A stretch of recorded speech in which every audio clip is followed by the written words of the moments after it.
국회가 윤석열 정부 국무위원 후보자 인사청문회에 돌입했습니다. 한덕수 후보자는 정관예우가, 원희룡 후보자는 제주 특혜개발 의혹이 논란이 됐습니다. TV조선 여론조사에서 경기지사 김동연 후보 45%, 김은혜 후보 41%로 오차 범위 내 접전으로 나타났습니다. 오세훈 시장은 송영길 후보를 20%포인트 넘는 격차로 앞섰습니다. 검수완박 법안이 내일 오전 국회 본회의에서 처리될 것으로 보입니다. 여당이 청와대에 국무회의를 오후에 열어달라고 요청해 놓은 상태여서 검수완박 법안이 내일 마침표를 찍을 가능성도 있습니다. 실외 마스크 착용 해제 첫날 대부분 마스크를 쓴 모습이었습니다. 이게 벗어도 되는 건가 싶은 느낌이 있어서. 성남FC 후원금 의혹을 수사해온 경찰이 성남시청을 압수수색했습니다. 압수수색은 영장 발부 3주 만에 이뤄진 것으로 확인됐습니다. 윤석열 당선인이 일개 신도시 재정비를 신속하게 추진하겠다고 했습니다. 정치설명서 서반장 김반장에서는 재보궐 출마설이 끊이지 않는 이재명 전 지사의 조기 등판 득실과 윤석열 당선인이 지방선거에 사활을 거는 이유 따져봤습니다.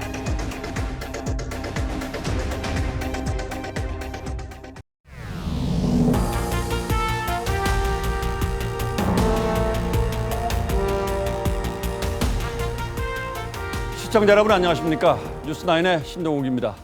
윤석열 대통령 취임이 8해 앞으로 다가왔고 지방선거는 꼭 한 달이 남았습니다. 계절은 그중 여왕이라는 5월이 시작됐는데 정치권은 아직 한겨울입니다. 검수완박 몸싸움에 이어서 오늘은 청문회 대전이 벌어졌습니다. 한덕수 총리 후보자를 비롯한 6명의 장관 후보자가 국회에 검증대에 올라서 여야 간에 치열한 공방이 오갔습니다.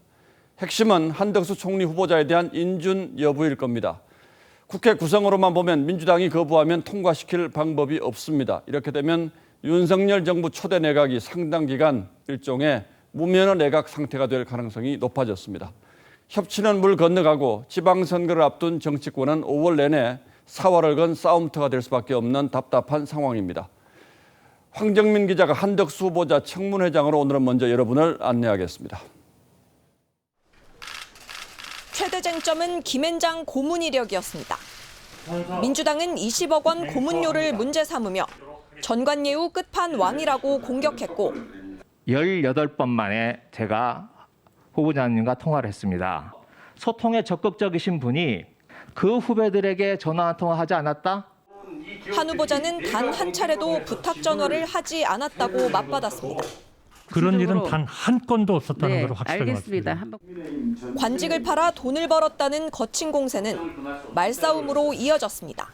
관직을 팔아 돈을 벌었다면 최소한 다시 공직을 맡을 생각은 버려야 한다고 저는 생각합니다.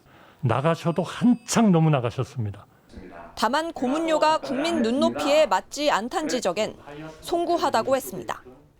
국민의힘은 과거 노무현 정부 총리 후보자였을 때 제기된 의혹들을 다시 꺼내는 건 일사부재리에 반한다고 했습니다. 2007년 그 3월에 있었던 그 청문회 그 이전에 있었던 문제를 다시 한번 제기하는 것은 일사부재리에 반한다. 민주당이 한덕수 후보자 인준에 협조하지 않으면 총리가 제청해야 하는 장관 인선이 지연되면서 윤석열 정부가 출범부터 내각 공백 사태를 맞을 수 있다는 전망도 나옵니다. TV조선 황정민입니다. 원희룡 국토부 장관 후보자 인사청문회에선 제주지사 재임 시절 추진했던 제주 오등봉 공원 개발 사업을 두고 공방이 벌어졌습니다. 민주당은 원 후보자가 민간 개발업체에 과도한 특혜를 줬다고 주장했습니다. 또 측근 공무원이 퇴직 후 이 개발업체에 취업한 사실을 문제 삼기도 했습니다. 원 후보자는 오등봉 사업이 대장동과는 비교할 수 없다고 반박했고 임대차 3법은 폐지에 가까운 근본적인 대책을 세우겠다고 했습니다. 청문회 현장에 김도영 기자가 지켜봤습니다. 민주당은 원희룡 후보자의 오등봉 공원 개발 의혹을 집중적으로 파고들었습니다. 다른 사업에 비해 과도하게 민간에 특혜를 주는 구조라며 포문을 열었습니다. 대구 동락공원은 세전 5.94, 창원의 대산공원은 세전 6.19, 오등봉 공원은 특히 어떻게 9.88까지. 원 후보자는 제주도의 수익도 컸다고 맞섰습니다. 오등봉 공원의 경우에는 이미 100억 원을 확정적으로 기하도록 돼 있었고 함께 일했던 제주도 고위 공무원이 퇴직 후 컨소시엄 업체에 취업하는 등 측근의 이권 개입 의혹도 제기했습니다. 후보님, 오등동 공원 개발은 온 후보님의 측근들이 주도하고 지인들과 이웃사촌들이 스크럽 짜고 해먹은 사업이라는 이런 국민적 의혹이 있습니다. 그렇지 않고요. 제주지사 당시 1,500만 원이 넘는 업무 추진비를 일식당 한 곳에서 사용한 것에 대해 허위 기재 의혹도 제기됐습니다. 15만 원 내지 16만 원밖에 없는데 17명하고 식사를 하면 어떻게 44만 원이 나옵니까? 공적인 용무로서의 모임 외에는 법인카드는 지출된 바가 없습니다. 온 후보자는 새 정부의 부동산 정책 목표는 집값의 단기적 하향 안정화라고 했고 임대차 3법은 폐지에 가까운 근본적인 개선이 필요하다고 했습니다. TV조선 김도영입니다.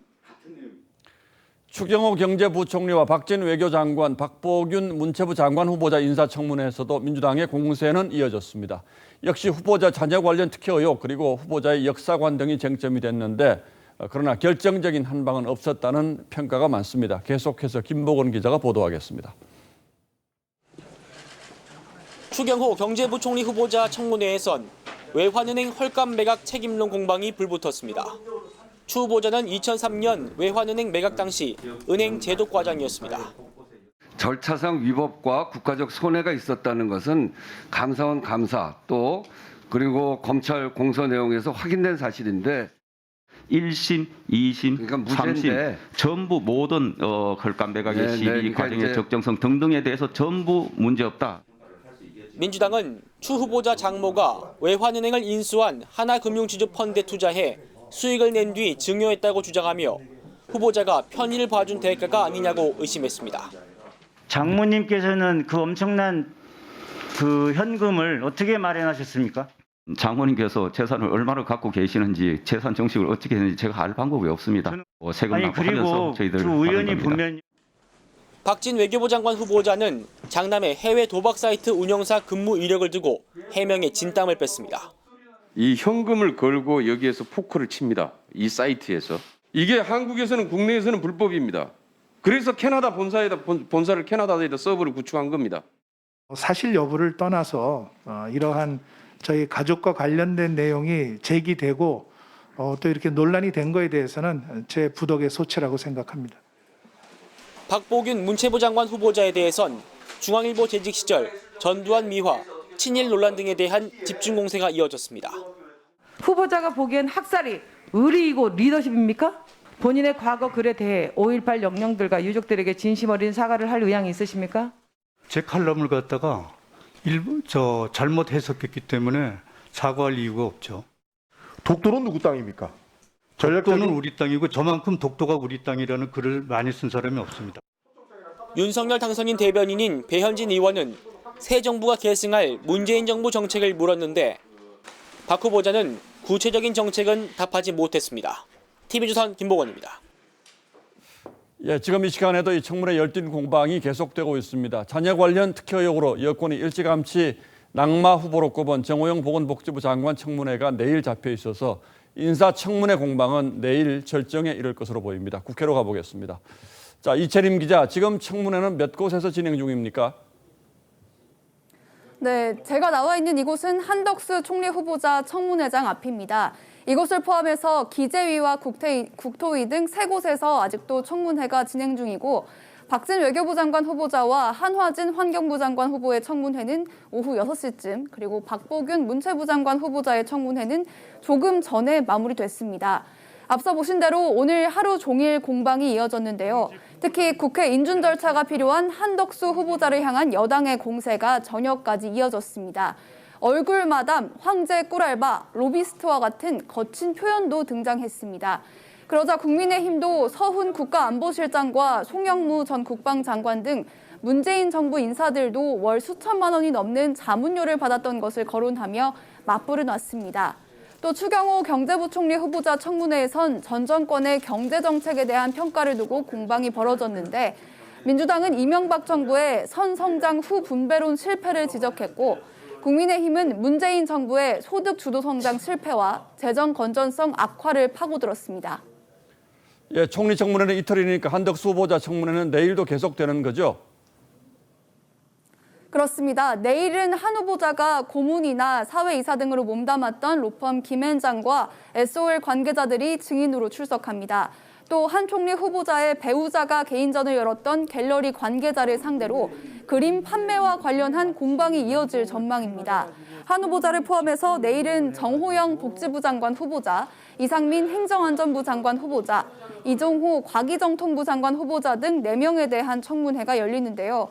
특히 자녀의 특혜 편입학 등 각종 논란이 불거진 정호영 후보자에 대해선 민주당과 정의당이 일찌감치 낙마를 벼르고 있고 국민의힘에서도 감싸지 않고 검증하겠다는 목소리가 커진 상황입니다.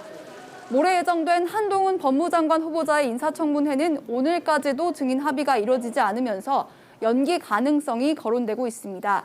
국민의힘 이준석 대표는 민주당이 논리적으로 정면 승부할 자신이 없기 때문이라면서 자꾸 늦출수록 인사청문회가 별의 순간이 될 거라고 주장했습니다. 지금까지 국회에서 TV조선 이채리입니다. 예, 지금부터는 한 달 앞으로 다가온 지방선거 소식 자세히 살펴보겠습니다. 저희 TV조선과 조선일보가 이번 지방선거와 관련해서 앞으로 몇 차례 여론조사를 실시해서 보내드릴 계획인데 오늘 첫 조사 결과가 나왔습니다. 먼저 이른바 명심 대 윤심의 대결로 이번 선거 최대 격전지로 꼽히는 경기도로 가보겠습니다. 민주당의 김동연 후보와 국민의힘 김원혜 후보가 그간 엎치락뒤치락하는 조사 결과들이 많았는데 저희 조사에서도 오차 범인의 초접전을 벌이고 있는 것으로 나타났습니다. 정당 지지율 역시 초박빙이어서 남은 기간 굵직한 변수들이 표심을 가를 것으로 보입니다. 김아림 기자입니다. 먼저 경기지사로 누가 가장 적합한지를 물었습니다. 민주당 김동연 후보 45%, 국민의힘 김은혜 후보 41%로 4%포인트 차 오차 범인의 접전이었습니다. 김동연 후보가 40대에서 64.7%로 가장 높은 지지율을 보인 가운데 20대부터 50대에서 오차 범위 박우세였습니다. 김은혜 후보는 60대에서 73.4%, 70대 이상 65.8%로 크게 앞섰습니다. 누가 경기도의 부동산 정책을 가장 잘 추진할 것인가에 대해선 38.8%가 김동연 후보를, 37.8%가 김은혜 후보를 꼽아 엇비슷했습니다. 일부 지역은 준주거 지역으로 중상향해서 용적률을 최대 500%까지 올리겠습니다. 신도시 재건축 마스터 플랜으로 제1기 신도시의 명성을 되찾도록 하겠습니다. 기초단체장과 도의원 선거의 정당 적합도는 국민의힘이 45.1%, 민주당이 41.2%였고 교육감 선거는 진보 후보가 되는 것이 좋다는 응답이 44.8%, 보수 후보는 41.1%였습니다. 직전 경기지사인 이재명 고문의 도정에 대해서는 64.4%가 긍정적으로 평가했고 부정평가는 31.8%였습니다. 이번 지방선거에 대한 인식은 새 정부 안정론이 45.2%, 견제론이 49.4%였습니다. 이번 조사는 TV조선과 조선일보가 K스텔 리서치에 의뢰해 경기도민 804명에게 전화 면접 방식으로 조사했고 표본 오차는 95% 신뢰 수준의 플러스 마이너스 3.5%포인트입니다. TV조선 김하림입니다. 서울에선 국민의힘 오세훈 시장이 민주당 송영길 후보를 20%포인트 넘는 큰 격차로 앞섰습니다.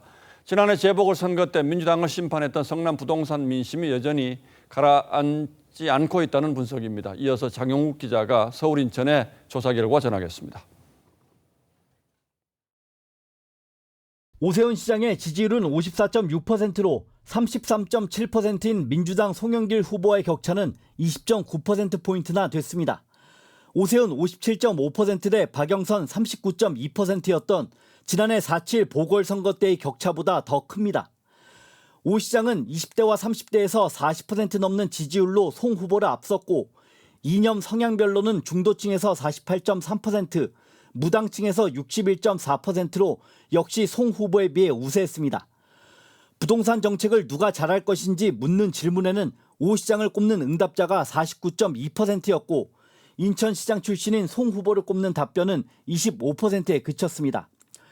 오 시장의 직무수행 긍정평가는 64.6%로 부정평가보다 2배 이상 높습니다. 전 현직 시장이 맞붙은 인천에서는 국민의힘 유정복 후보가 44.4%, 민주당 박남춘 현 시장이 38.3%로 6.1%포인트 오차 범위 내였습니다. 박 시장에 대한 긍정평가가 56.4%로 부정평가보다 높았지만 부동산 정책을 더 잘할 것 같은 후보로는 전직 시장인 유 후보를 꼽는 응답자가 9.3%포인트 더 많았습니다. 이번 지방선거 인식에 대해선 서울은 새 정부 안정론이 51.6%로 정부 여당 견제론을 8.3%포인트 차로 앞섰고 인천은 오차 범위 내였습니다. 서울은 807명, 인천은 804명을 상대로 전화 면접 방식으로 조사했고 95% 신뢰 수준의 표본 오차는 서울이 플러스 마이너스 3.4%포인트, 인천 플러스 마이너스 3.5%포인트입니다. TV조선 장용욱입니다. 민주당이 밀어붙이고 있는 검수완박 법안에 대한 유권자들의 생각도 물어봤습니다. 그 결과 수도권 시민 10명 가운데 6명 이상은 문재인 대통령 임기 내 처리를 반대한다고 했고 윤석열 당선인 측이 검토하고 있는 국민투표에 대해서는 62%가 찬성 의견을 내놨습니다. 때문에 내일 검수완박 법안이 국회 본회의에서 처리되고 대통령이 주재하는 국무회의까지 통과한다면 지방선거 민심에도 적지 않은 영향을 미칠 가능성이 있어 보입니다. 황선영 기자가 취재했습니다. 수도권 시민 60.4%가 문재인 대통령 임기 내 검수완박 법안 처리에 반대했습니다. 찬성은 34.1%로 26.3%포인트나 차이 났습니다. 2030 세대와 60대 이상에서 반대 의견이 압도적으로 우세했고 민주당 지지세가 강한 50대에서도 반대 의견이 53.7%로 찬성 42.8%보다 훨씬 많았습니다.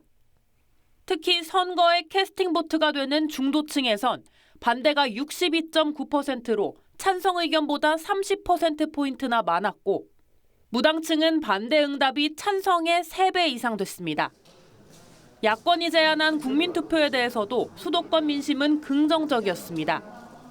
수도권 평균으로 62.2%가 찬성했는데 민주당 전통 지지층이 맞는 4050 세대에서도 과반이 지지했습니다. 하지만 민주당은 내일 검수완박 속도전을 마무리 짓겠다고 벼르고 있습니다. 형사소송법을 처리하고 사법개혁특위도 조속히 구성해 남은 과제를 충실히 추진해 나가겠습니다. 지난날 국민을 소개를 할 때마다 국민의 심판을 받았다는 사실을 잊지 말아야 합니다. 각 문항의 수도권 평균치 분석은 지역별 인구 분포로 재가중한 결과입니다. TV조선 황선영입니다.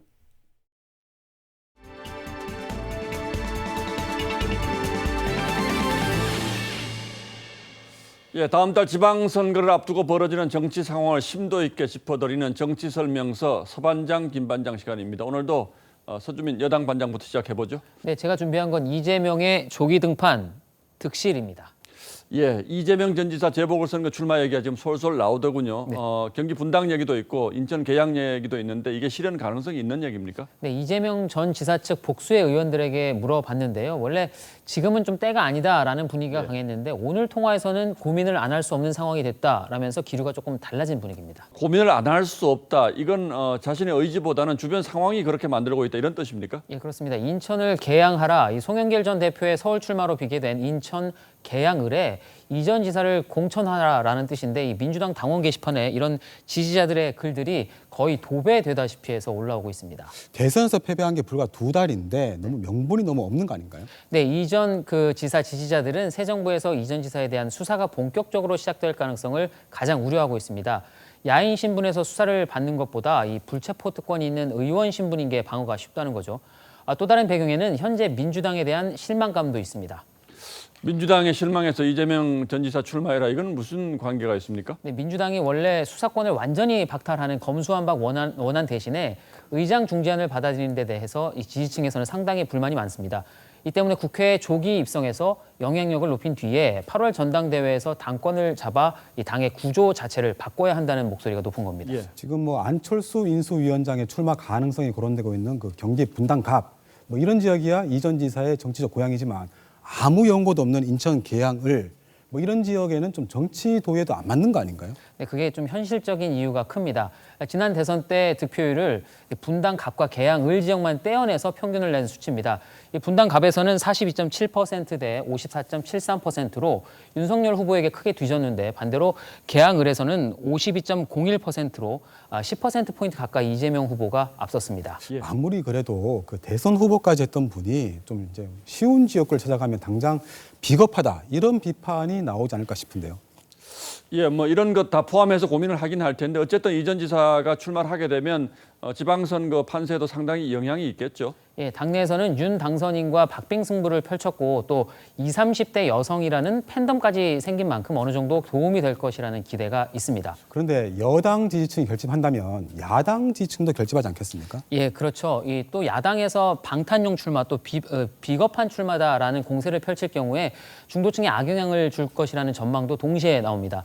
실제로 송영길 전 대표는 승리를 위해 어떤 식으로든 참여해야 한다라고 한 반면에 김동연 전 부총리는 국민 여론에 맞게 결단하는 게 맞다라면서 조금은 신중한 입장을 보였는데 지지율 열세로 지지층 결집이 급선무인 송 전 대표와 또 박빙 승부에서 중도 표심이 중요한 김 전 부총리의 상황이 반영된 것 아니냐라는 분석도 있습니다. 자, 민주당 내부 사정도 복잡하군요. 자, 그렇다면 국민의힘 김정우 반장이 준비한 설명서는 뭡니까? 네, 그 윤의 최대 관심사인데요. 예. 뭐 결론부터 말씀드리면 최대 관심사는 지방선거입니다.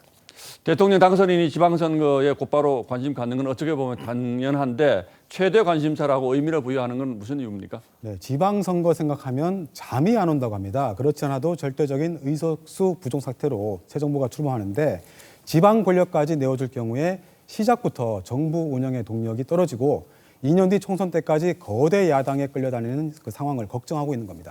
그래서인지 경기도의 경우에는 김은혜 후보, 또 충남의 경우에는 김태흠 후보가 출마를 결심하는 데 있어서 이른바 윤심이 좀 작용했었다 이런 얘기가 있었잖아요. 예, 그 좀 더 정확히 설명을 드리자면 그 김은혜, 김태흠 후보가 처음 출마를 결심하는 과정에 윤 당선인의 설득이 있었던 건 분명한 사실입니다. 다만 강원지사 후보 경선은 윤심이 있다면서 당초 황상무 전 앵커를 단수 공천하려고 했다가 김진태 후보와의 경선으로 바뀐 바 있죠. 예. 속사정을 들여다보니까 정진석 공관위원장이 당수 공천을 밀어붙이려고 한 걸 오히려 윤 당선인이 경선으로 가는 게 승산이 높다는 쪽으로 정리를 했다고 합니다. 자, 공천은 그렇고 지금 윤 당선인이 지방순회 열심히 하고 있는데 이게 지방선거와도 관련이 있다 이런 얘기들도 있더군요. 네, 일단 명목은 당선 후 감사 인사 그리고 주민 목소리 청취 이런 겁니다. 이제 보시면 뭐 TK하고 호남 그리고 PK 인천 충청에 이어서 오늘 6번째로 경기를 찾았는데 예. 주로 대선 때 선거운동하면서 재방문을 약속했던 곳들이나 현안이 있는 곳을 찾고 있습니다. 이게 신도시 주민들이 원하는 게 다 이 리모델링인가? 그건 아니잖아요. 아니에요. 이게 재건축을 하고 싶은데 이 지자체에서 인허가를 내주지 않고 지금 영상에서도 나왔지만 오늘 같은 경우에는 그 김은혜 후보랑 4개 도시를 그 경기도에서 함께 돌았더라고요. 근데 이제 이러다 보니까 민주당에서는 당연히 이걸 두고 선거 개입 아니냐 이런 주장을 하고 있거든요. 아무리 그래도 좀 민주당이 그런 지적을 하는 건 좀 아닌 것 같다는 생각도 드는데 불과 1년 전이죠. 문재인 대통령이 재보선을 40년을 앞두고 신공항 논란이 뜨거웠던 부산 가덕도를 직접 방문해서 가슴이 뛴다고 말했던 걸 잊은 건 아닌지 모르겠습니다. 당시 야당에서도 선거 개입이란 비판이 나왔죠. 예. 그런데 이번엔 반대로 민주당 김동연 후보가 당선자가 아니라 대통령이었으면 탄핵감이다. 이렇게 강하게 비판을 했습니다. 명백한 선거 개입이고 정치적 중립을 어기는 것이라고 생각을 합니다. 예, 당선인과 대통령은 좀 다를 것 같기는 한데 분명히 대통령은 이런 게 이제 선거 개입이 될 수 있는데 당선인은 어떻습니까? 법적으로 무슨 규정이 있습니까? 없습니다. 그래서인지 그 민주당에서는 지난 3월 대선에서 패배한 직후에 당선인도 정치적 중립 의무를 지키도록 하는 선거법 개정안까지 발의했는데 현재 계류 중인 상황입니다. 하지만 문재인 대통령은 해도 되고 윤석열 당선인은 안 된다는 식의 주장은 또 다른 내로남불이 되지 않을까 하는 생각도 들게 합니다. 예, 만약 대선 결과가 반대로 나왔으면 또 어떤 상황이 벌어졌을지 궁금하긴 하군요. 예, 오늘도 두 반장 잘 들었습니다.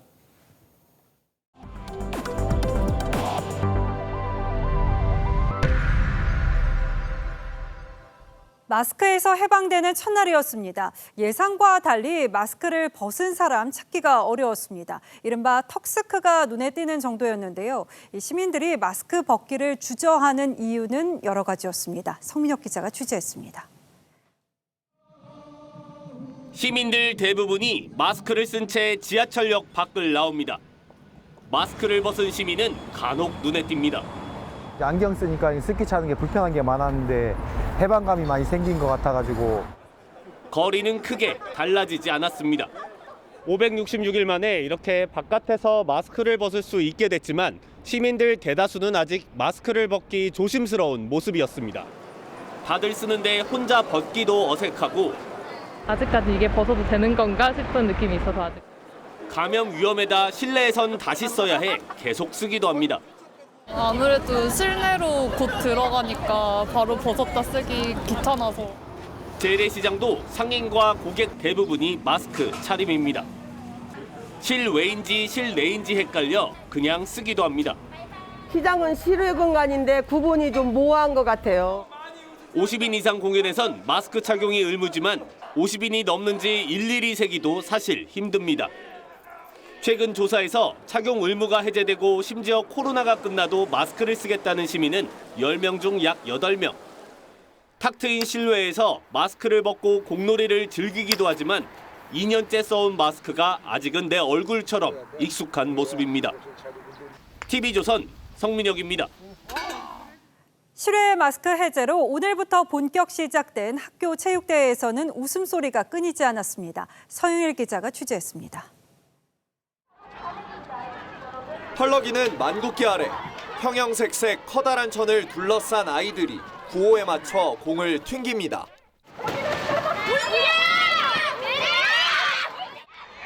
이어달리기에서 바통을 기다리는 주자의 얼굴엔 긴장감이 가득합니다. 3년 만에 봄 운동회에 아이들도 선생님도 설렘을 감추지 못합니다. 뭔가 너무 오랜만에 해서 새롭고 어색하고 살짝 그런데 재미도 있어요. 아이들 눈 아래로 얼굴을 보는 게 너무 오랜만이라서요.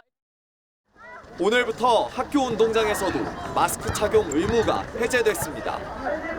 마스크 없이 농구를 하니 왠지 공도 잘 들어가는 느낌입니다. 확실히 마스크 쓰고 할 때보다는 훨씬 잘 되는 느낌. 하지만 대부분은 마스크 차림이었습니다. 코로나 걸리면 아프고 그래가지고 한번 겪어봤으니까 마스크 계속 써야 될 것 같아요. 등굣길에서도 마스크를 쓴 학생들이 더 눈에 띄었습니다. 아직 다 안 벗을 것 같아서 일단은 쓰고 왔어요. 일상 회복에 첫 발을 조심스럽게 뗀 일선 학교들. 오늘 23일부터는 체험학습과 수학여행에서도 마스크 착용 의무가 해제됩니다. TV조선 서영일입니다. 성남FC 후원금 의혹을 수사해온 경찰이 오늘 성남시청을 압수수색했습니다. 이 압수수색이 영장 발부 3주 만에 이뤄진 것으로 확인돼서 왜 늦어진 건지 경찰에 물어보니까 다른 일로 바빴다는 답이 돌아왔습니다. 권영석 기자의 단독 보도입니다. 파란색 상자를 든 경찰관이 성남시청을 나섭니다. 원하시는 자료 다 찾았습니까? 수사관 22명이 성남FC 후원금 의혹과 관련해 성남시청 5개 과를 압수수색했습니다. 경찰이 성남FC 후원금 의혹과 관련해 강제 수사를 한 건 처음입니다. 성남FC 의혹은 민주당 이재명 고문이 성남시장이던 2014년부터 네이버와 두산 등 지역기업으로부터 후원금 160억여 원을 받고 인허가 등의 편의를 존리하는 게 핵심 내용입니다. 그런데 경찰이 지난달 12일 법원으로부터 압수수색 영장을 발부받고 3주가 다 돼서야 압수수색을 한 것으로 확인됐습니다. 경찰 안팎에선 영장을 바로 집행하지 않은 것에 대해 이해할 수 없다는 반응이 터져나왔습니다. 영장은 되도록 신속하게 집행하는 것이 좋습니다. 보통 한 1, 2주 내에는 그냥 하려고 하죠. 검찰 관계자는 압수수색은 비밀 유지가 핵심이라며 증거인멸 시간을 벌어준 거나 다름없다고 꼬집었습니다. 경찰은 특별한 이유는 없다는 입장. 이런 거 다른 것도 많이 있고 해갖고 적당한 시점에 하려고. 최승열 경기남부경찰청장은 보안 수사할 부분을 구체적으로 확인하려고 압수수색한 것이라고 밝혔습니다. TV조선 권영석입니다. 대장동 개발 의혹 소식으로 이어갑니다. 관련 재판이 열려서 정모 회계사가 제출한 녹취 파일이 재생됐습니다. 아시다시피 정 회계사는 대장동 로비 의혹의 스모킹 건으로 불리는 인물이죠. 화천대유 대주주 김만배 씨는 최윤길 당시 성남시 의회 의장을 대장동의 키 열쇠라고 표현했고, 정 회계사는 유동규 본부장을 킹이라고 말했습니다. 이채영 기자가 보도합니다. 대장동 의혹 재판이 열린 서울중앙지법 법정에서 공개된 건 2013년 정모 회계사가 남욱 변호사와 나눈 대화를 녹음한 파일. 두 사람의 대화 과정에서 이재명 당시 성남시장이 언급됐습니다. 대장동 1공단 개발과 관련해 유동규 당시 성남도시개발공사 본부장이 걱정하지 마라, 시장님을 설득하겠다고 했다고 남욱 변호사가 밝혔습니다. 당시 성남시장은 이재명 민주당 고문. 녹음 파일에 따르면 유 본부장은 돈벌이도 하고 시장님의 대선을 위해 도움이 되는 일을 상의하자고도 강조했습니다. 검찰은 애초 대장동과 결합개발로 추진된 제1공단 사업이 화천대유 측의 로비로 분리개발로 결정됐다며 성남시가 이들에게 특혜를 제공한 것으로 보고 있습니다. 이 과정에서 당시 성남시의회 A 의원을 상대로 로비한 정황도 드러났습니다. 화천대유 대주주 김만배 씨는 A 의원 관련 부분은 형선에서 처리하겠다고 했고, 정 회계사는 10억에서 20억 원을 가져가서 정리하시라고 답했습니다. 김만배 씨는 또 구속된 최윤길 당시 성남시의회 의장을 대장동의 키라고 표현했고, 정 회계사는 유동규 본부장을 킹이라고 불렀습니다. TV조선 이채연입니다. 위탁 가정제도 들어보셨을 겁니다. 이 학대 등 여러 가지 이유로 친부모와 떨어져야 하는 어린 아이를 국가가 지정한 가정이 잠시 맡아서 돌보는 걸 말하는데요. 한 위탁 가정에서 지내던 13개월 아기가 숨졌습니다. 아기 몸에서 화상과 멍자국이 발견돼서 경찰이 학대 여부를 조사하고 있습니다. 배상윤 기자입니다. 119 구급차가 아파트 단지에 도착하고 구급대원과 경찰관이 아파트 안으로 들어갑니다. 오늘 새벽 2시쯤 남양주의 한 아파트에서 13개월 난 A군이 숨을 쉬지 않는다는 119 신고가 접수됐습니다. A군은 병원에서 끝내 숨졌습니다. 무의식, 무맥박, 무호흡 상태라고 했답니다. 제가 이제 치료조사를 진행하면서 숨진 A군의 몸에서 멍자국과 이도 화상 흔적을 발견한 의료진이 경찰에 신고했습니다. 경찰 조사 결과 숨진 A군은 지난해 11월부터 위탁가정에서 지내고 있었습니다. 위탁가정 부모는 경찰 1차 조사에서 숨진 A군을 학대하지 않았다고 진술했습니다. 위탁가정 제도란 친부모와 지낼 수 없게 된 아기가 집으로 돌아가거나 입양될 때까지 위탁가정에서 돌보는 절차입니다. 가정위탁지원세는 국가에서 민간위탁을 준 거예요. 그러니까 최종 관리감독자는 국가가 되는 거죠. 경찰은 국과수에 부검을 의뢰하고 멍자국과 화상 흔적이 위탁 부모와 연관성이 있는지 등을 조사할 예정입니다. TV조선 배성윤입니다.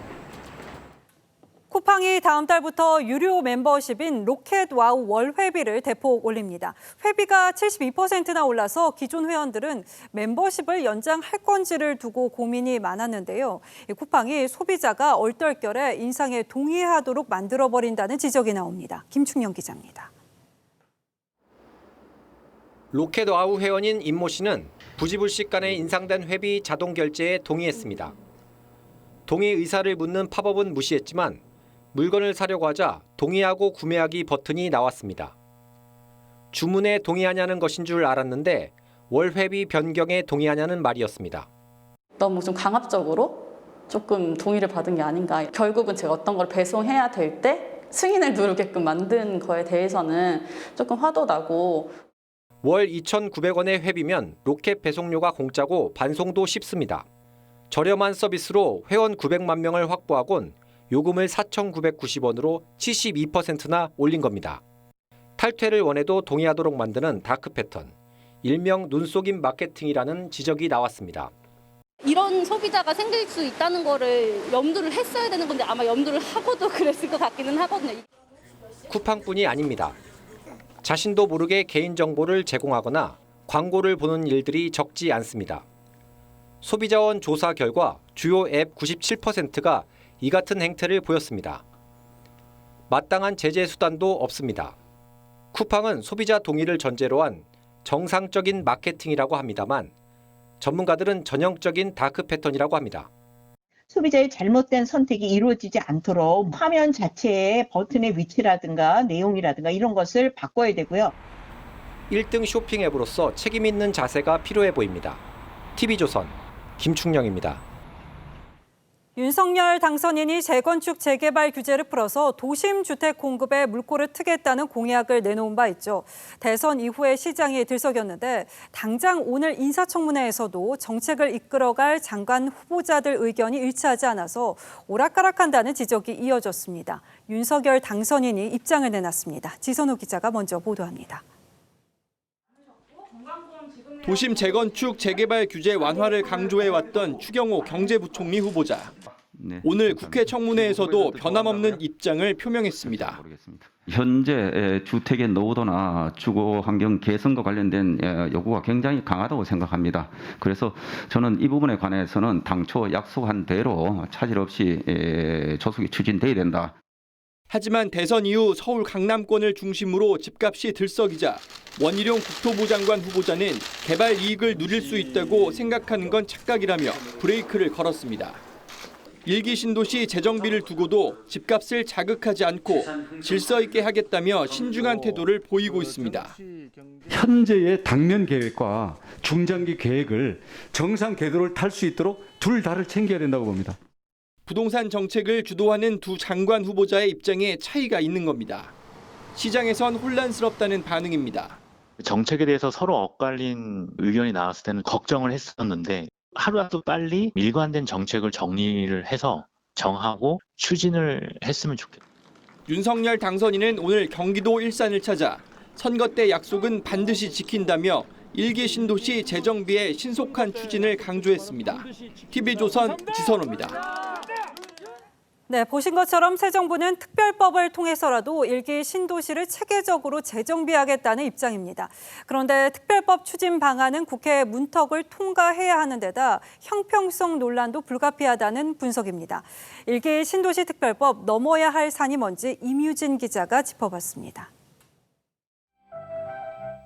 일기 신도시는 분당과 일산, 중동, 평촌, 삼본 등 5곳입니다. 1989년 개발계획 발표 후 29만여 가구 규모로 조성됐습니다. 새 도시 개발 계획은 도심의 과밀 해소를 위한 인구 분산 체계도 크게 기여할 것인 바. 일기 신도시 평균 용적률은 200% 수준. 새 정부는 특별법을 통해 주거지 용적률을 300%까지 올리고 역세권 등은 최고 500%까지 높인다는 계획입니다. 이렇게 되면 전체 물량은 40만에서 50만 가구까지 늘어나게 됩니다. 수도권 일대 10만에서 20만 가구 추가 공급 효과가 나타나는 겁니다. 관건은 민주당의 동의 여부입니다. 이미 여야 의원들이 나란히 노후 신도시 재생 관련 법안을 발의해 놓은 상태. 때문에 법안엔 어느 정도 공감대가 있을 것으로 보이지만 세부 사항을 두고 이견과 충돌을 배제할 수는 없습니다. 형평성 문제도 제기됩니다. 전국적으로 노후 주거지가 많은데 일기 신도시만 규제를 풀어주는 건 특혜라는 지적을 피할 수 없습니다.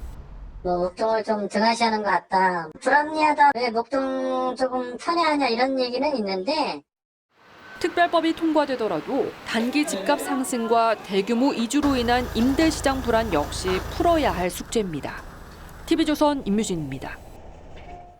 법조계와 학계, 시민사회와 국제사회까지 우려하고 있는 이른바 검수완박 입법화가 결국 내일 마무리 수순을 밟게 됐습니다.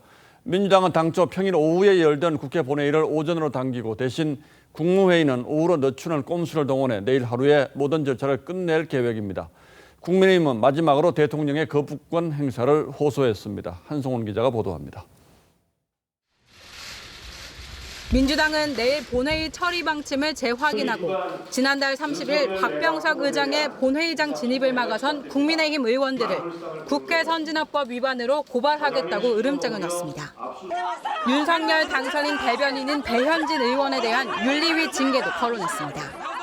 그 앙증맞은 몸을 저희 국민의힘 의원 위로 밟고 지나가기 위해서 품위도 약속도 법까지 무시하는 조폭국회 정말 국민 보기에 부끄럽습니다. 무력한 국민의힘은 마지막으로 문재인 대통령에게 거부권 행사를 호소했습니다. 헌정수호라는 대통령의 책무를 다하기 위해서는 거부권 행사가 마땅합니다. 박병석 의장에게도 본회의 시간을 옮기지 말아달라고 당부했습니다. 국회법상 본회의는 평일엔 오후 2시에 열리도록 돼 있지만 내일은 오전 10시로 당겨졌습니다. 평소 오전에 열리던 국무회의는 본회의 이후로 늦춰 하루 만에 속전속결로 검수완박 법안을 제거하는 방안이 거론됩니다.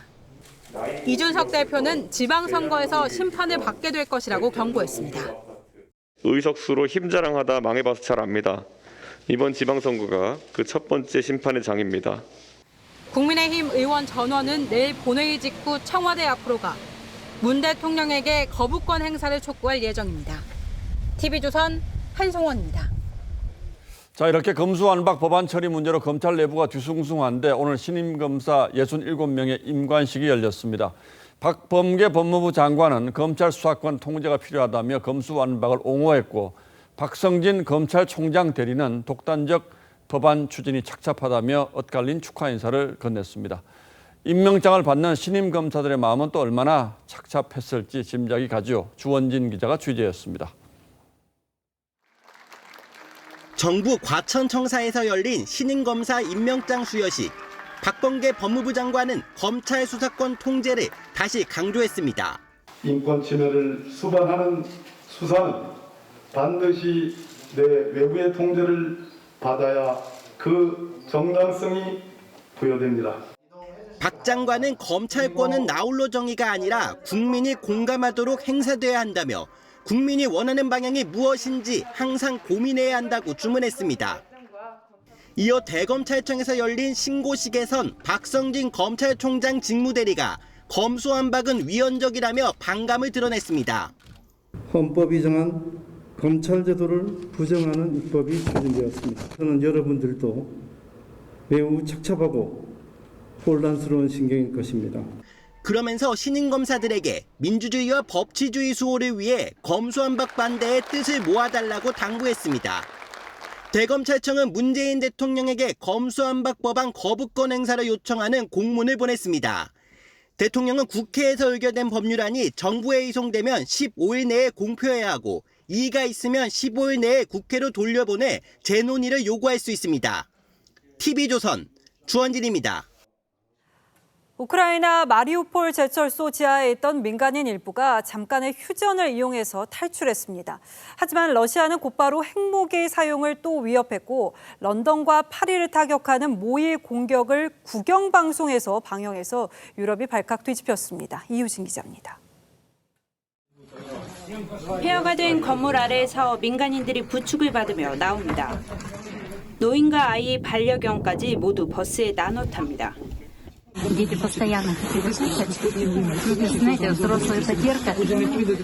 마리우폴 제철소 지하에 고립됐던 민간인들이 빠져나온 순간입니다. 2 доби припинення вогню на цій території вдалося вивезти вже більше 100 цивільних, жінок, дітей, перш за все, які рятувалися від бойових дій саме там, саме на Азовсталі. 하지만 이들이 탈출한 잠깐의 휴전이 끝나자 러시아군은 곧바로 폭격을 재개했습니다. 남은 민간인들과 부상병들은 언제쯤 나올 수 있을지 기약이 없습니다. 러시아군은 오데사의 군 비행장 경납고를 폭격했습니다. 서방이 지원한 무기를 파괴하기 위해서입니다. 러시아 국영TV는 유럽 주요 도시의 핵 공격을 감행했을 경우의 시뮬레이션 영상을 내보냈습니다. От Калининграда до Парижа 200 секунд. Вас интересует Лондон 202 секунд. 러시아는 지난달 20일에도 차세대 다탄두 대륙간 탄도미사일 시험 발사가 성공했다면서 단 한 발로 프랑스 영토 정도는 없앨 수 있다고 주장했습니다. TV조선 이유진입니다. 서울 등 도심은 5월 햇살을 느끼기에 충분한 하루였는데요. 전북 무주 덕유산에는 정상에서부터 17km에 이르는 능선에 새하얀 상고대가 피었습니다. 구름이 덮인 바다와 상고대가 빚어낸 신비로운 풍광 감상해 보시죠. 박건우 기자가 전합니다. 오늘 새벽 해발 1,400m 덕유산 정상의 모습입니다. 끝없이 펼쳐진 산자락에 하얀 운무가 바다처럼 펼쳐집니다. 상고대와 운해가 어우러져 한 폭의 수묵화를 연상케 합니다. 새싹이 돋던 나뭇가지마다 핀 순백의 상고대는 아침 햇살을 받고 황금빛으로 반짝입니다.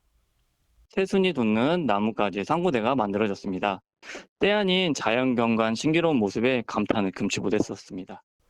기온이 영하 1.7도까지 떨어지고 높은 습도에 강풍까지 불면서 덕유산 자락능선 17km 구간이 하얀 상고대로 뒤덮였습니다. 고기압이 형성이 되면서 공기가 안 정해져 있으면 밤사이에 냉각 효과가 발생을 하면서 지표면이 확 얼어버리는. 사흘 전에는 강원 산간에 10cm 안팎의 이례적인 춘설이 내리면서 계절이 역주행하기도 했습니다. 보랏빛 꽃망울이 눈모자를 뒤집어 쓰고 새싹도 나뭇가지도 온통 눈꽃으로 변했습니다. 초여름의 문턱에서 계절을 되돌린 변화무쌍한 날씨가 한겨울의 정취와 추억을 다시 소환하고 있습니다. TV조선 박건우입니다.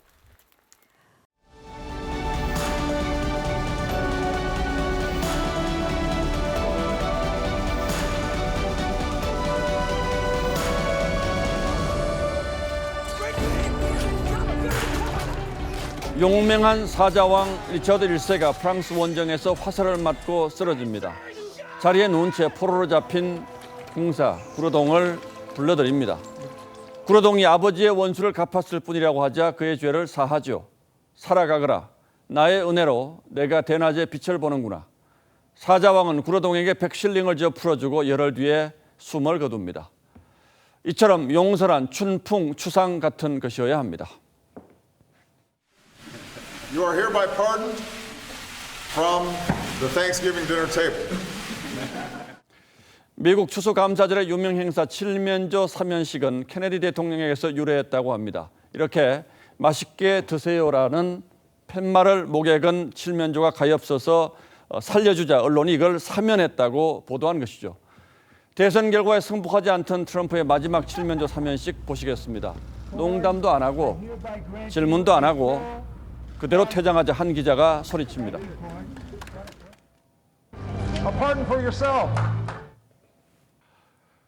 문재인 대통령 임기를 하루 남긴 부처님 오신 날 특별 사면에 전 국민의 눈길이 쏠려 있습니다. 우선 대통령이 직접 거론한 인사가 이명박 전 대통령이죠.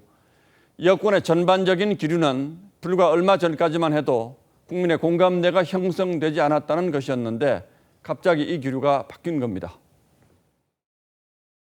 사면에 찬성하는 의견도 많습니다. 국민 공감대를 잘 살펴서 판단하겠습니다. 그래서 야권에서는 마지막으로 김경수 전 지사를 사면하기 위해서 이 전 대통령을 남겨둔 거라는 관측이 이미 오래전부터 있었습니다. 그간 김 전 지사에 대한 대통령의 발언들을 돌아보면 그럴 만도 하다는 생각이 듭니다. 인간적으로는 형제 같고 또 정치적으로는 가장 든든한 그런 동지라고 할 수 있습니다. 더구나 지난 대선 과정에서 있었던 일, 즉 자신을 대통령으로 만들기 위해서 이런 고초를 겪고 있다고 생각하면 얼마나 가슴이 아프겠습니까? 인간적으로는 그래서 이해합니다. 그러나 만에 하나 그런 이유로 사면을 거기에 전직 대통령까지 끼워 활용하려 든다면 다시 한번 대통령의 자격을 묻지 않을 수 없을 겁니다. 더 나아가 여권에서는 정경심 교수 사면 얘기까지 흘러나옵니다. 그렇게 된다면 2+1이라고 해야 할까요? 저의 이런 상상이 전적으로 저의 예민함 탓이고 상상으로 끝나기를 바랍니다. 그건 어느 누구를 위해서도 아닌 물러가는 문재인 대통령을 위해서 드리는 말씀입니다. 물론 아직 결정된 것은 없다고 합니다. 여권 내부의 고민도 깊은 듯 하다고 합니다. 다만 옛말에 남의 허물은 마땅히 용서하되 제 허물은 용서하지 말라고 했습니다.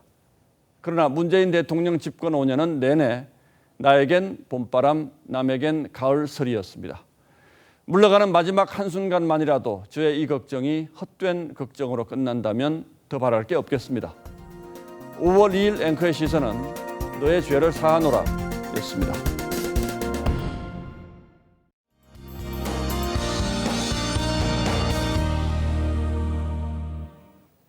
오늘 오늘은 봄 날씨치고는 다소 쌀랑했던 하루였는데요. 주 중반까지는 맑은 날씨가 이어지면서 기온이 점차 오르겠습니다. 모레와 어린이날에는 서울이 25도까지 올라 꽤 덥겠고요.